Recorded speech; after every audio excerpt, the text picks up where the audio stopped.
Hello, ladies, gentlemen, and deceased. It is I am Mighty Sophia here to break down for you the final episode of Season 5, Episode 16, Conquer. So spoiler alert before we dive into the mad thick of things, as I will be attempting to bear all in this review. This was quite a hectic and cram-packed episode, as I did expect with the whole 90-minute bit, but oh man, this is gonna be a doozy. And also, if you are interested in a full Season 5 review / analysis, I will more than likely be doing one with my podcast friend Diego on his new channel, The Waffle Press. There's a link in the description to that, so that will be coming. But as for now, we will deal with this episode and the surprises and subversions of expectations. I also want to thank any of you who are watching all of my previous reviews for this season and beyond. There's a link in the description to all of my Walking Dead vlogs. So if you are hungering for some more commentary and discussions about things in retrospect, I would love that. That would be awesome. So anyway, tonight, things occurred, and not the things that I expected. Now, here is a very rare instance in the case of The Walking Dead where I become aware of my own bloodlust as a viewer. Because I'm sitting here in like the last 15 minutes of the episode, I am just screaming at virtually everyone and every different scene that like, kill them, Sasha, kill Father Gabriel, Glenn, kill Nick, you do that, and it was just every single scene that we were switching back and forth between, I was just like, kill them. You are super justified. Do it now. Do it hard. Do it swift. Do it fast. Whatever you do, do it. And it didn't happen.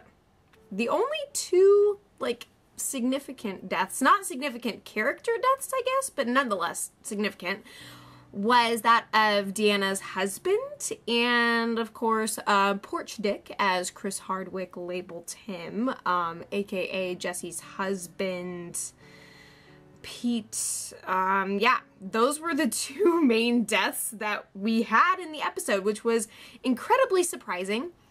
And I guess it makes sense, you know, it's not as if we didn't lose any major characters over the course of the season. We lost Beth and Noah and Tyrese, that I can recall, and, but yeah, everything that occurred this season seemed to be ramping up to a giant bloodbath of some sort in Alexandria, and I was anticipating that in this episode we were going to lose a major character and that it would somehow be in the process of Alexandria finally falling once and for all. And none of those things happened, which I know that people are going to be very divided about this episode. I'm sure that as I get to reading the comments, I'm going to see that. There's going to be one camp that's like, wow, my expectations were subverted and that was awesome, which I would say that I am more in that camp at this point. And then there's going to be the camp that's like, wow, that was not anything like I expected. That wasn't the catharsis I was looking for. Why did all of these things build up and then just kind of fall flat? I know that people are going to be totally divided in those respects. People were very divided about even the mid-season finale of this season as well. But here is what I see that is fascinating about the episode. And again, like, it really kind of turned the mirror on me as the viewer. I am just like, dude, all of you are justified in doing away with these utter scumbag trash human beings. Like, I've been wanting Father Gabriel to die pretty much since the get-go. I am not about anything that he is, and I see in this episode that he was basically trying to commit suicide twice. First by walkers, and then by Sasha, by trying to incite her anger by telling her that she doesn't deserve to be alive, that none of them deserve, blah, blah, blah. And, you know, in the moment, of course, the initial reaction that I have is taking that at face value and saying, like, aha, your true colors are coming through, you suck, goodbye. And that just was not the way that it went down. And I don't know how I feel because I'm like, I've been waiting for this all along. And, you know, even too with the situation with Glenn, like, if he was going to do away with Nick, and think that's the guy's name. I honestly can't remember with some of these sub-characters, but, like, it seemed like if he was going to kill him, he actually already would have. I mean, he had 2 other occasions upon which he could have done so, namely, number 1, after his actions got Noah killed, emotions were running high, they were out on a supply run, they could have faced anything, and they did. So, could have made it look like an accident, told a story, bada bing, bada boom. Then, of course, there is the second time where Glenn confronts him, and Nick is like, I hate everything, and Glenn's like, actually, you know, I'm trying to save your life, and you suck, but whatever, this is just the way that it's been for you, and you need to not be putting anyone else in harm's way anymore. That, again, was a situation in which things could have gone extremely violent, and they didn't. There was even earlier on, too, with the initial run that that some of Rick's group members went on with Aiden and Nick and the whole tied-up Walker thing. Anyway, there were several distinct occasions upon which things could have gone in that direction. And so with their whole, the hours upon hours of brawling in the woods could totally have gone completely south for somebody. And then to see the 2 of them supporting one another, limping, hobbling out of the woods where they both almost lost their lives to one another, like, whoa, that is extremely powerful and an indication of the integrity that Glenn has, and ties into the overarching theme of there being a hope and a future or something. Like, I was totally not expecting this overall feel, especially with what transpired with Rick in the past episode. So we see at once the group bonding together, forming up around Rick, which is what I was anticipating and hoping for, because even with his lapse in judgment, shall we say, and his deserving of a good old Michonne punch to the face, still everybody recognizes everything that Rick has done for the group to keep them together. So the fireside forum that they have, a lot of it revolves around the discussion of, hey, Rick is a good guy, and he was good in a bad place. And we've all had to do bad things. He has had to do bad things in order to make a good thing for us, that being creating this family, of which he is kind of the patriarch of sorts. Father Rick, for sure. But, yeah, so it's just fascinating to see how everything converged, and yet so we have that final scene where, like, against all odds, Maggie, Sasha, and Gabriel are all praying together in the chapel. And again, Glenn and Nick are hobbling out of the woods, both alive and thoroughly wounded. But hey, and Tara wakes up. So all these great things are happening, but we do see at the very end that Michonne has taken her katana down from the mantle. So that, to me, is a sense of foreboding that this is not over. And it's kind of like what Michonne was telling Rick earlier after he came to from the whole scuffle in the previous episode. Like, something's gonna happen, but don't be the one to make it happen. And unfortunately, he kind of did anyway, in an indirect way, because, well, you know, with his whole... He approached Jesse, and Jesse was like, hey, we shouldn't really be seen together under the circumstances. And what do you know? Porch Dick is peeping from inside of his not house, where he's been banished because of his bad actions. He sees that, and so he gets all this pent-up rage anyway. He has been imprisoned in this other place because of Rick.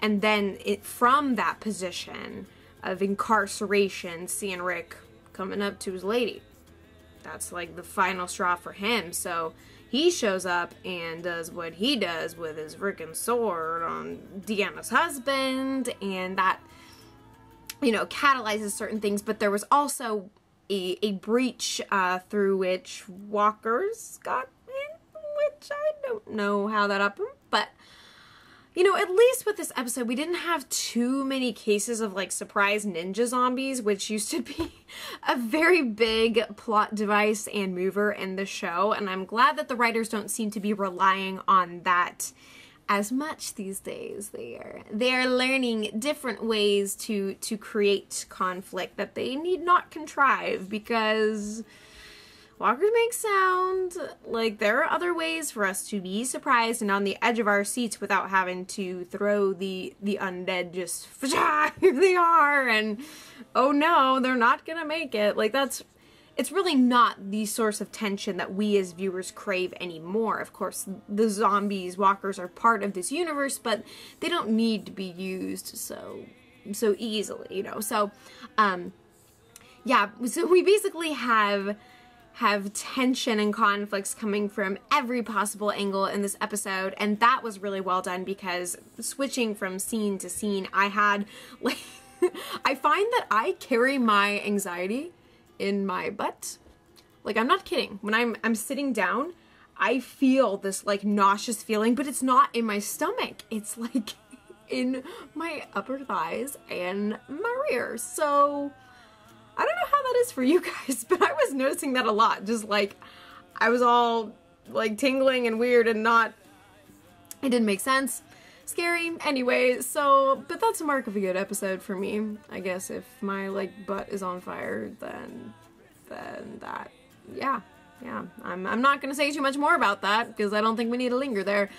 But anyways, Captain Morgan, we need to discuss that man. I was not expecting him to show up in this finale, actually, and it really kind of was like his episode in a lot of ways, with the way that he got to show up, and he's freaking turned into like a Jedi ninja warrior in the woods. I mean, the further that he has come in his pursuit of Rick, the last person that he truly knows on Earth after losing everything, like, he really seems to have come into his own, especially the last time we saw him, aside from little bits and pieces of his travels.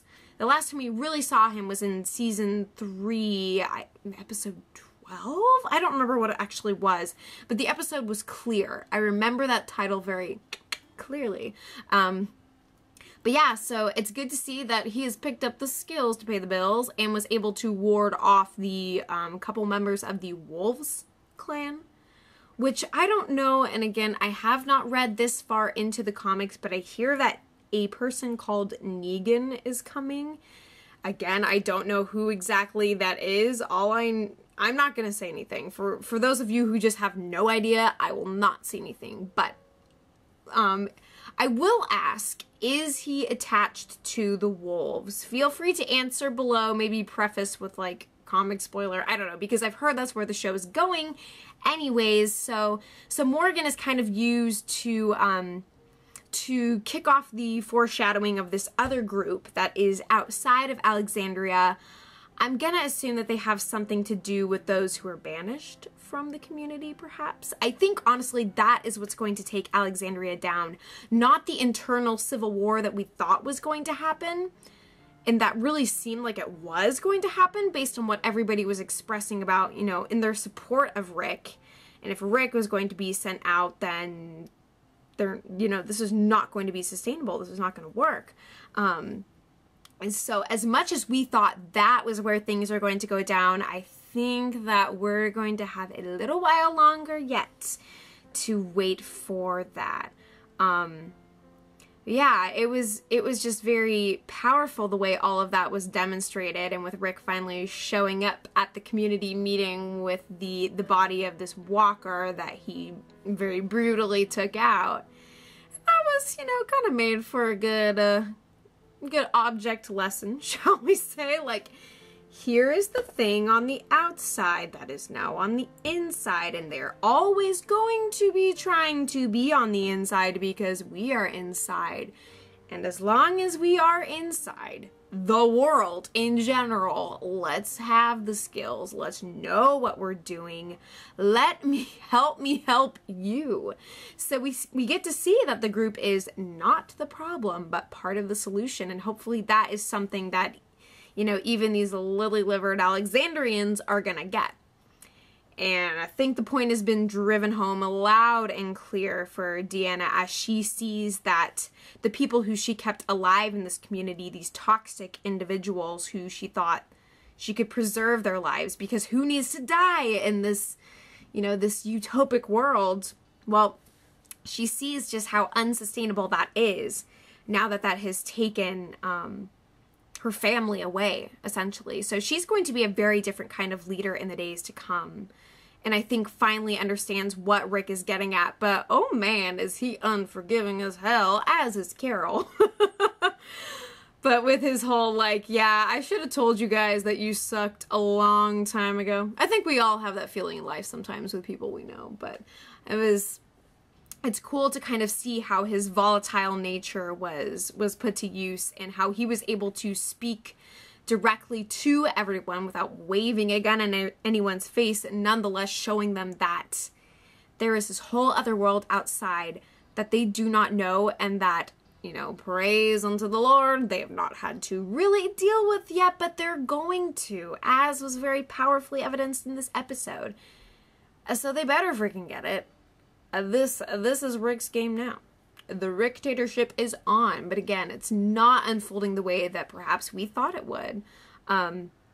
Really good to see some other characters that we haven't gotten to see in a while, like Abraham and Eugene and Rosita and Tara, and getting to touch base with everybody, see a little bit more into Maggie's diplomatic role in the community.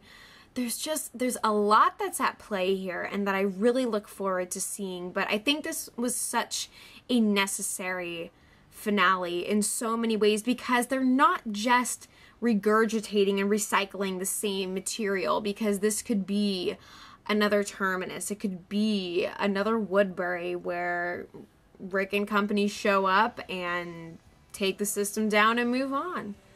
And that's just a little too easy. So even though it seemed like everything was building towards that, we're going to see a very different kind of war unfold in the days to come.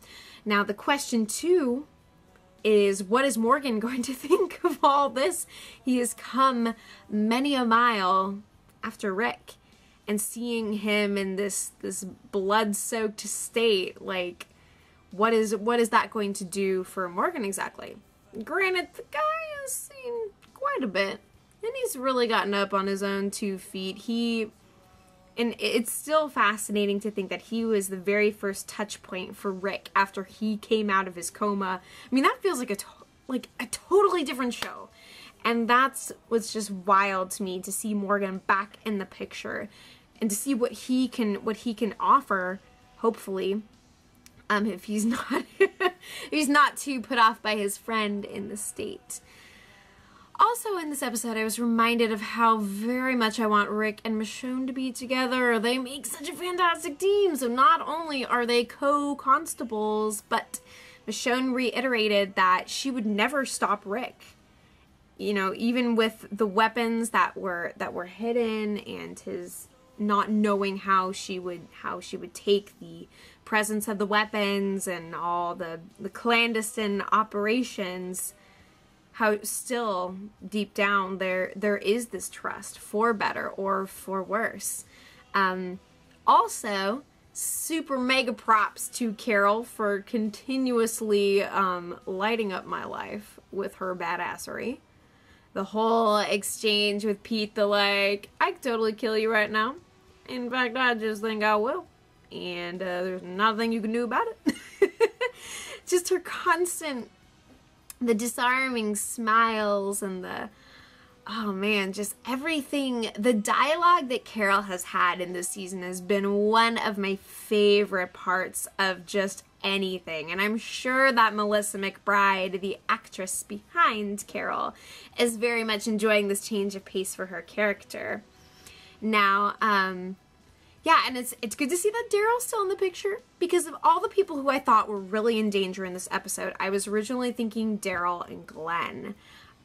More so Glenn, because it seemed like he had been built up a bit more in just the way that all these relationships were developed. But again, it's a huge subversion of our expectation to see that so the title is Conquer. And we think we know what we mean with the word conquer and what everything seemed to be moving towards, all of the tensions and what Rick has seen, the inability of the people to defend themselves, to truly live, and yada, yada, yada. But when it comes down to it, conquer is more about, like, it's a different kind of conquering, and I'm trying to figure out exactly how to explain it, but I think that you guys are probably picking up on what I'm trying to say. It's conquering over a certain kind of conflict, perhaps. Finally, the townspeople are brought to an awareness of what they're really up against. It is delivered right to their front doors, and in fact to their feet. Not only the corpse of this walker, but the freshly made corpse of a wife abuser, taken care of by yours truly, Rick Grimes. Yeah, just a very cool and different note to end on. Even in the last 3 minutes, I was like, oh man, what's gonna happen? What's gonna happen? But there's just this crazy release, and either it's going to be really, really satisfying and uplifting, or the complete opposite, if you were just hoping for total bedlam bloodbath status. I don't know why I was anticipating that. I don't know why, but I was setting myself up for The Walking Dead's very own Red Wedding, so whoops. I think I might need to go to therapy, and not for the reasons that I usually feel like I need to go to therapy after a finale, but because of what I expected to and wanted to happen in the finale. Just friggin' kill everybody is where I was at, so, you know, don't mind me. Not a thing wrong here. But thank you once again, all of you, for joining me on this mad and marvelous ride. Other notes, I have to say that Daryl using that chain whip to slice off the walker heads in the parking lot bonanza, that was cool. Taking some mental notes, some strategies there. And he came very, very close to sacrificing himself, and I am super glad that Aaron did not permit that to happen, and that also Captain Morgan did not permit that to happen. And we're not talking about the liquor. We're talking about Jedi Master Morgan. So, cool to have him in the picture. I think he's going to bring a very fresh element, and I hope that he will stick around.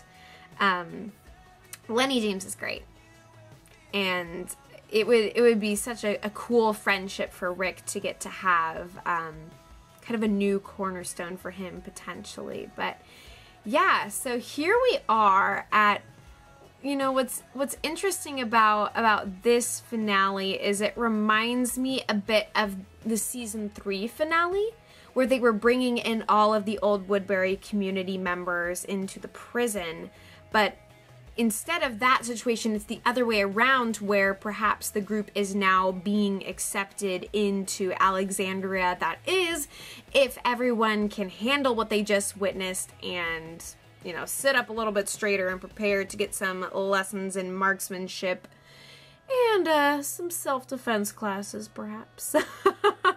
But yeah, so now the family is growing.